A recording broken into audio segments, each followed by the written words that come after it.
I'm Mark Maslin. I'm a Professor of Climatology in the Geography Department at University College London. And I would like to talk to you about what we as individuals can do to actually modify or help stop climate change. The first thing I have to say is the major actions have to come from government.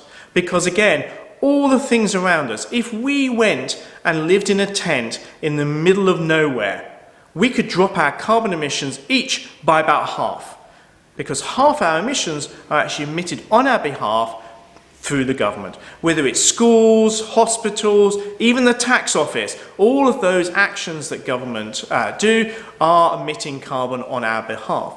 But there are some really powerful things that we as individuals can do. The first thing you may not realize is actually talk about it. If we talk about climate change to everybody, then people will start to see this as a normal dialogue. Humanity is facing its greatest challenge, and we seem to be reticent to talk about it, okay? We need to talk about it. We have all the technology, we have all the solutions, we just need the policies and the politics to be able to solve this.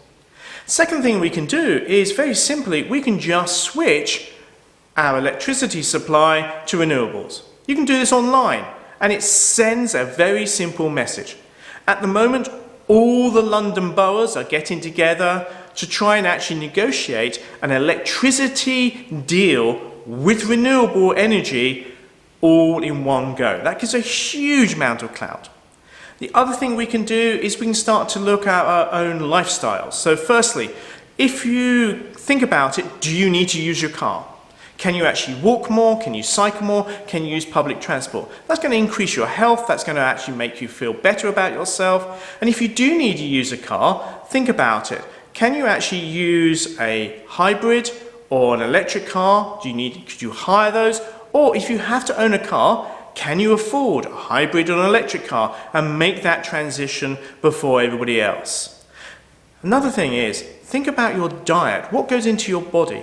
If you can move to a more vegetable-based diet, first thing is, it's much healthier for you and your family. It allows you to avoid many of those diseases that we worry about. It helps with heart attacks, strokes, colon cancers, and a lot of other diseases that we all suffer from in the West. The other thing is that it also reduces the amount of carbon emitted through our agricultural production. Now, I'm not saying you have to give up meat. There's a wonderful term now, flexitarian, which allows you to have mainly vegetable-based foods, but every so often you might treat yourself to a bit of meat in your diet, just to keep it varied. We can also think about some other things you can do. If you happen to be employed and you're lucky enough to have a pension plan, you can get your pension shifted away from investments in fossil fuels. This de-investment has become really important both in industry but also in different organisations. My own university, University College London, has vowed to divest from all fossil fuel investments as soon as possible. And again, this is what you can do with your own private pension, and it makes a big difference. It sends a big signal that says, I am not prepared to have my money invested in fossil fuels. If you have private investments and you actually are trying to make them pay as much as possible, the really interesting thing is recent reports show that green economic companies make twice as much profit as fossil fuel-based industries. So again, if you're looking at investments and how you actually want to make money, then actually fossil fuels is not the way to go. We're looking at the new green economy and the new wave of the technologies that's going to change the world. One of the other things you can do is really think about flying. Again, do you need to fly? Now, many people, like myself, need to fly because of business and because of the way we actually operate in our sphere of influence. Now, if you have to fly, then one of the things to do is to think about how to do it most efficiently and how to actually think about how you can offset. Now, there's lots of arguments about whether offsetting is good or bad, but if you actually look at a large number of companies that issue offsets, again, like all industries, there's the excellent, there's the good, there's the bad, and then there's complete cowboys. Like any industry, you then have to use your analysis, perhaps your company's analysis, to work out which is the best. And actually, offsets have become really useful for many companies.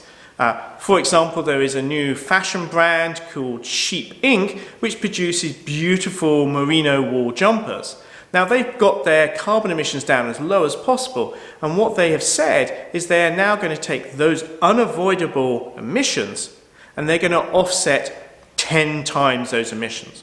Because even if the scheme doesn't quite work out, because you've done 10 times, you know you're going to have covered all of your emissions, but also they can say quite legitimately that their fashion is the first carbon negative fashion in the world. And again, if you're worried about offsetting from flying, then what you do is you overcompensate and make sure you clearly have covered all of the emissions that you have actually caused.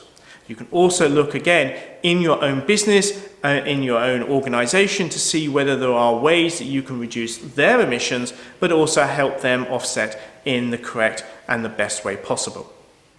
My message to everybody is that I do not understand why we are slow to react to the threat of climate change. Because all the solutions that we have discovered or are thinking about actually are win-win solutions. They make our society safer. They make our society better. They make individuals healthier. And again, I don't understand why we're not implementing these solutions as quick as possible. Because again, it's all about us. It's about making our lives better, making our world safer for our children, and making it healthier. So my message is, dealing with climate change is a win-win because it makes the world a healthier, safer, better place to live for everyone.